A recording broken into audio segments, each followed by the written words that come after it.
welcome to the Evolution Sports Podcast. I'm your host, Andrew Ferraro. Here's my co-host, Dave Sanders. This week, talking NBA. So let's just kind of get right to the point here, Dave.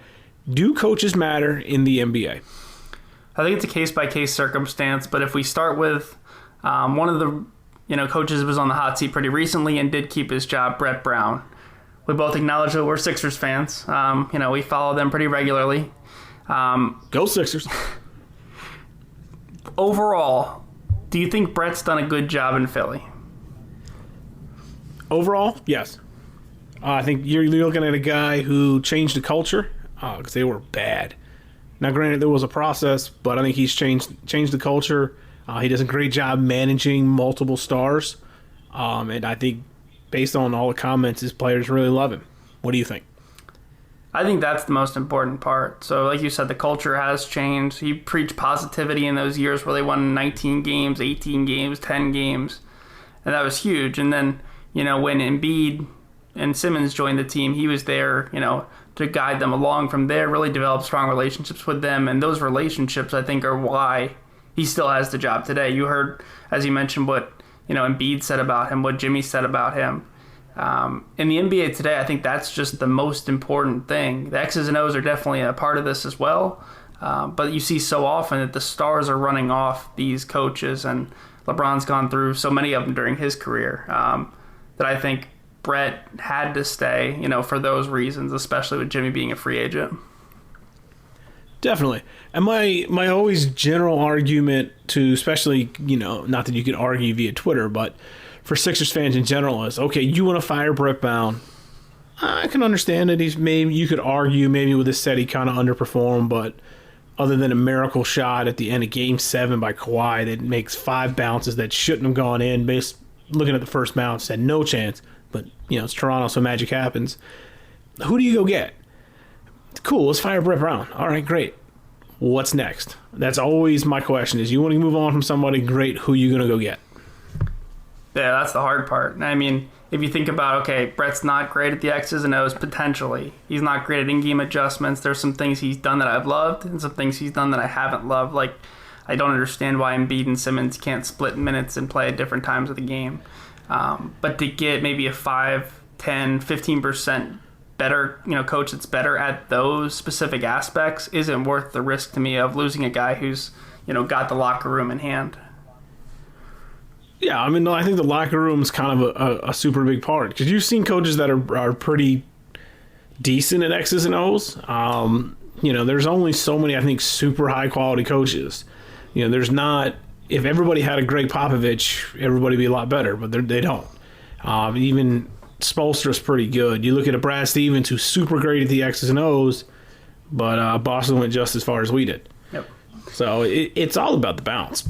It is, and like you said, Brett's done a pretty good job here. It's not like he's replacing Jason Kidd, who tanked out in Milwaukee, where Budenholzer came in there and his system went from being, whatever Jason Kidd was doing, to what Budenholzer now does with motion, spreading everything out, having shooters all around Giannis, and that's just changed the game of Milwaukee.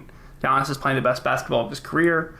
So like situations like that, when you're replacing somebody who's failing, I think that's when it makes sense if you can make that right hire, just to get rid of Brett and hope the next guy is the next Budenholzer, is the next Kerr, is the next Brad Stevens. That's wishful thinking, I think.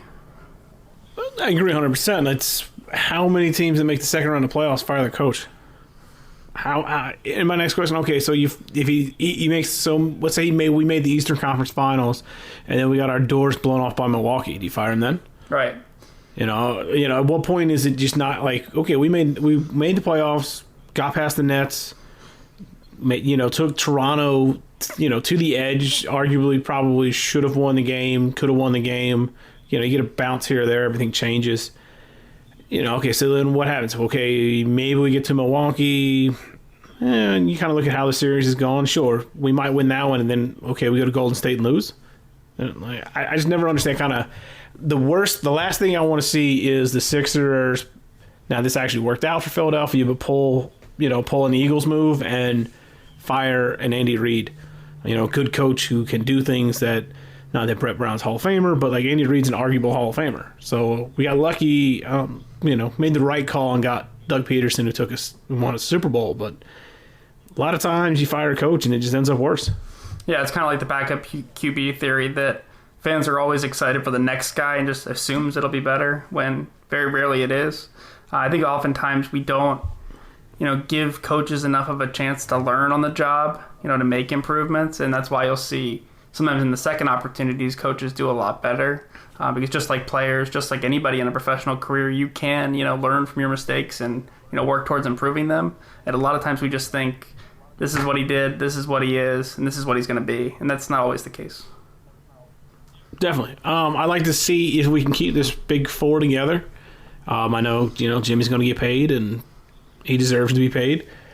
Let him get an offseason big four, kind of plan something around that, figure out, hopefully Ben Simmons learns to shoot a little more or has the confidence to take some shots and do something. If they flame out next year, all right, now you've got a good argument. But I think he took a good group that went all in and took them pretty far. So it's not, to me, a reason to say he's got to go. Yeah, and they didn't play that many games together. I think actually in the playoffs they played more games, together than they did all season, those four guys. So getting some more reps together, getting some more chemistry definitely could help. I know offline you mentioned to me your theory about why Embiid should play less games. So let's hit that as one last Sixers topic. Yeah, the regular season simply doesn't matter. You need Joel Embiid to be there for the 20, 25 games you're going to have for the playoffs. It does not matter whether you're a 1 seed, 2 seed, 4 seed, 7 seed. Unless home court is that big of an advantage. But I think if you got the right players, it doesn't matter. So let them play 40, 50 games, half a season. Who cares?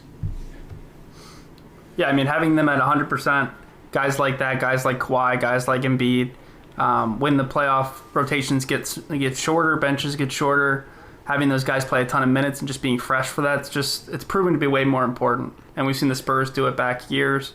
The NBA has rules against, resting on certain primetime games, but it seems like there are ways around that, and there's not much they can do to prevent it because as we transition here to the lottery talk, the two teams that had major players sit, Lakers with LeBron, Pelicans with Anthony Davis, both got rewarded heavily in the lottery. So while the bottom teams, those building, really, really poor rosters, they weren't rewarded, but other tankers were rewarded.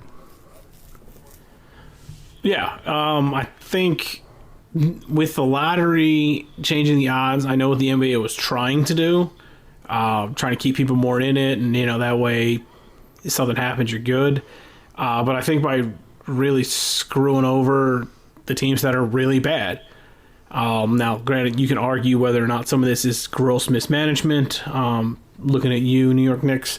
Yeah. But yeah, LeBron gets the third pick on a team he's on, and it's not like he left that team and came, this isn't the Cavalier days where he was on them, took them to the finals, and decided he was going to leave, and then they were bad. Like, LeBron was on this team all year, and they still got the second overall pick, I'm sorry. Yeah, the lottery system's never going to be perfect. They're always trying to make adjustments, and Russillo talked about this on his live stream the other night with Bill Simmons, how there's always been changing, and they flip-flop, each way back and forth, and then, the teams at the bottom don't have enough of a chance. Okay, they have too much of a chance. Now they have less of a chance. There's always going to be somebody gaming the system and somebody getting an advantage. I think this is almost as good as it can get because you don't want to flatten it out even more and then have teams say, and maybe I'd rather miss the playoffs than be an 8 seed and get smoked, and I still have a chance at the number 1 pick, like a better chance than 1% right now. Yeah, if I'm a team that I know is going to get walloped in the first round, I'll tank out the bottom and get a better pick. Because the NBA revenue is not down. It's not like, are we going to be able to make payroll? Like, the NBA is making money hand over fist. So I don't sell enough, playoff tickets for 1 year. Right. Well, great. And if you're going to tell me I've got a solid chance of moving up from, pick, was it 14? Try to do the math in my head real quick. 16. Yeah. If I pick 12, and now all of a sudden I've got pick 4. Wow. Yeah. Like, I'll gladly miss a little bit of playoff revenue to move up and get a shot at Zion Williams. And that changes the course of your franchise. NBA owners always cry poor during these CBA negotiations and demand that they get a larger share of the revenue, but we've never seen one take a loss when they've sold one of these teams. It's always for immense profit. Oh yeah, it's an argument that just has really no merit to it. It does, and it always cracks me up when you watch fans turn on players for wanting more money, but they will never turn on a billionaire owner. Like they forced the Clippers to get sold for $1 billion. Right. Cry me a river. Like, the Clippers are poor. Like, get out of here with that kind of talk. This is all basically stems to His Holiness Sam Hinkie basically giving a finger to the NBA saying it pays better to tank and it will work. So we got owners that were upset because they're just perpetually bad. The Knicks, the Kings, that, we're trying, but we know that we suck. Where, Sam Hinkie came out and said, hey, I'm going to be bad. It's going to be bad for a couple of years because I need top lottery picks. Yeah, and that was one of the first ones to actually blatantly admit it, make their plans so clear. We know almost every team has tanked over the course of time, whether it was the Spurs tanking for Duncan. A lot of franchises claim to not have done it. They didn't do it as blatantly as the Sixers, but it's widespread. Yeah, so as we dive into this offseason, the Lakers have been a mess. Most recently with Magic Johnson taking the torch to the Lakers on First Take. I guess give me your thoughts on what that means for their offseason. The Lakers had an opportunity here to clean everything up. Magic went on his wild first press conference rant where he quit, didn't bother saying anything to anybody, just got mad because he got CC'd on an email that talked crap about him and how bad of a job he was doing. So he got mad, his feelings got hurt, and he quit. Lakers could have cleaned it up right there and said, hey, this is kind of one-off situation. It wasn't the right fit. We made a mistake there. Love Magic. He's a great part of the team. Wish him nothing but the best. Boom. Situation over. Fire whoever you need to. Move on. Magic then went on First Take and just torched them again. But the crazy part is he's had face-to-face meetings with Jeannie Buss. They sat down for dinner. She asked him to his face, was there an issue with anything? Is there anything I need to know? What happened? Wouldn't say a word. Yeah, for somebody who claims to love the Lakers and have their best interests at heart, he has messed things up for them this offseason. Everybody knew he wasn't working hard. He came in and first said, I'm not going to be here all the time. I have other businesses. I live my life as Magic Johnson where I'm not going to be the guy grinding in here. And she said that was fine. And then he gets mad at Pelinka for stating the obvious and saying that he's not there, which he's taking as backstabbing, but it really is almost truth-telling. And it was just so well known there that, he's not scouting throughout the year and, stuff like that. Yeah, was he director of basketball operations, I guess was his title? Like, you kind of knew what you were getting there.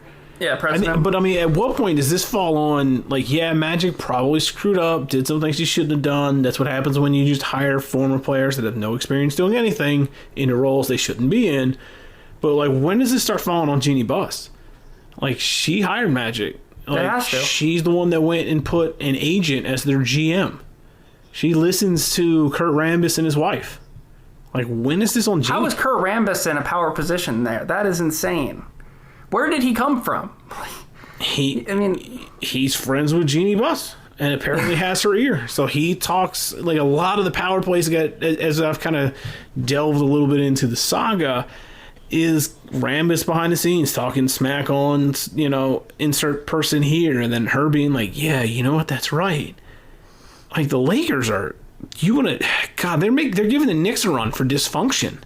They really are, and the coaching search has carried it on too. So Ty Lue didn't want to have Jason Kidd on his bench. Understandable. You don't want to head coach him waiting right there, snooping for your job. They also only offered him a 3-year deal. Jason Kidd was a god-awful. The thing that gets me on that one is they're trying to force Jason Kidd on the bench.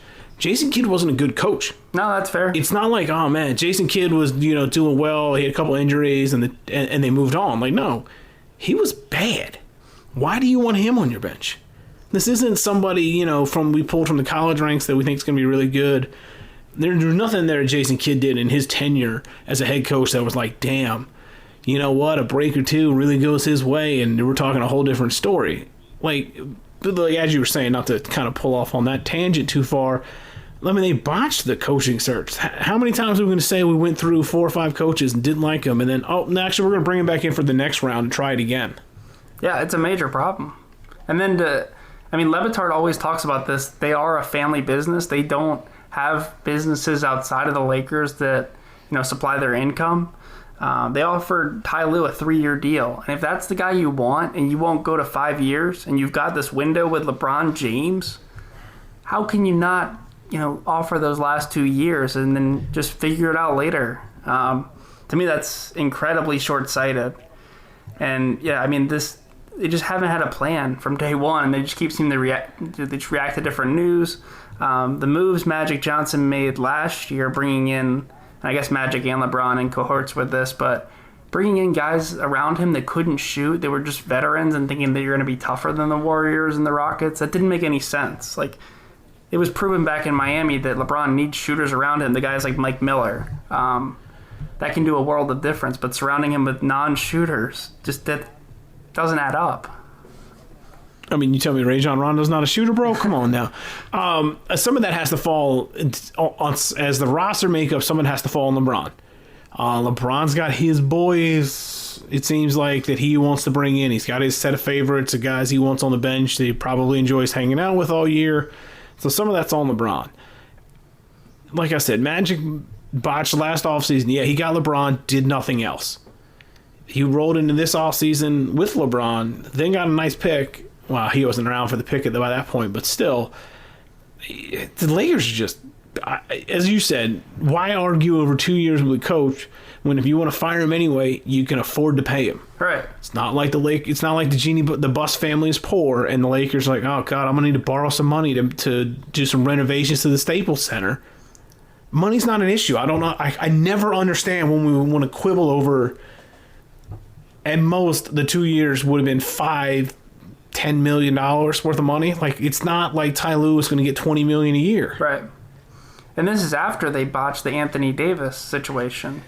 And some of that falls on Clutch, LeBron's agency, mismanaging it. Some of it falls on Anthony Davis for really limiting his market there and not making, trades easier.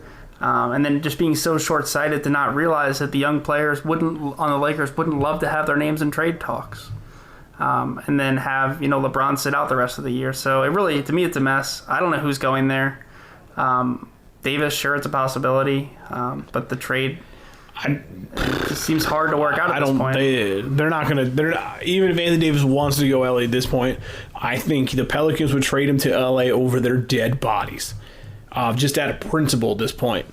But at this point, who in LA is going to negotiate a trade? GM who's an agent?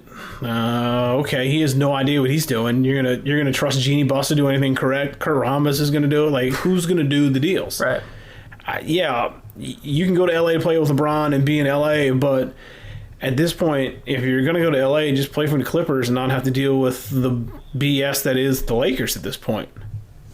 Yeah, I mean, if I'm Davis in that camp, I'm pushing for Boston, especially if Kyrie leaves.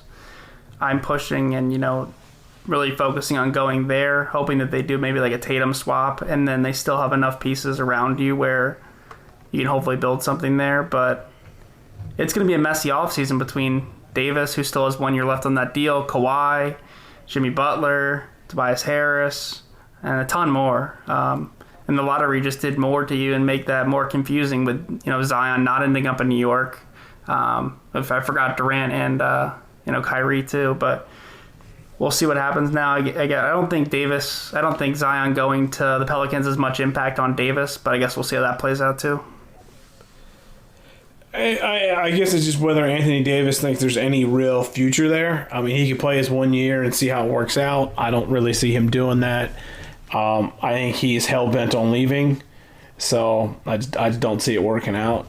I mean, I guess somebody was trying to argue, the Lakers could trade, pick 3 and whatever, plus some to get Anthony Davis, but it's a mess. I almost feel bad for the Knicks myself, because they are all prepped on getting Zion, getting the jerseys made, everything was going to be great.